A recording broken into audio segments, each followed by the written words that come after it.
The Green Children of Woolpit.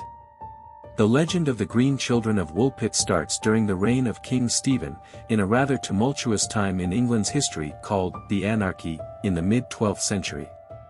Woolpit, pronounced Wolf-Pit in Old English, is an ancient village in Suffolk, named after an old pit for catching wolves. Next to this wolf pit, a group of villagers came across two young children with green skin, apparently speaking gibberish and acting nervously. The children were subsequently taken to the nearby home of Sir Richard de Conn, where he offered them food, but they repeatedly refused to eat. This continued for some days until the children came across some green beans in Richard de Conn's garden, which they ate straight out of the ground.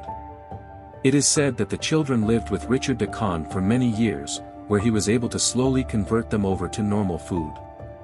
According to written accounts, this change in diet led to the children losing their green complexion. The children also slowly learned to speak English, and once fluent were asked where they had come from and why their skin was once green. Their reply was, "We are inhabitants of the land of Saint Martin, who is regarded with peculiar veneration in the country which gave us birth. We are ignorant of how we arrived here. We only remember this, that on a certain day, when we were feeding our father's flocks in the fields, we heard a great sound, such as we are now accustomed to hear at St. Edmund's, when the bells are chiming, and whilst listening to the sound in admiration, we became on a sudden, as it were, entranced, and found ourselves among you in the fields where you were reaping. The sun does not rise upon our countrymen, our land is little cheered by its beams, we are contented with that twilight, which, among you, precedes the sunrise, or follows the sunset. Moreover, a certain luminous country is seen, not far distant from ours, and divided from it by a very considerable river."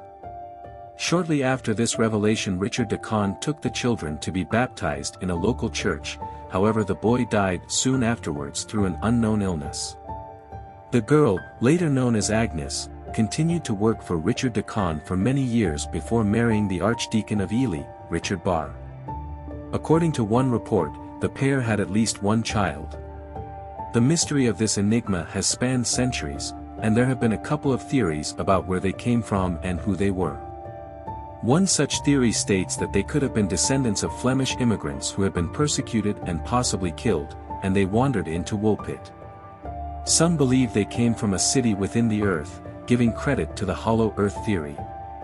What do you think?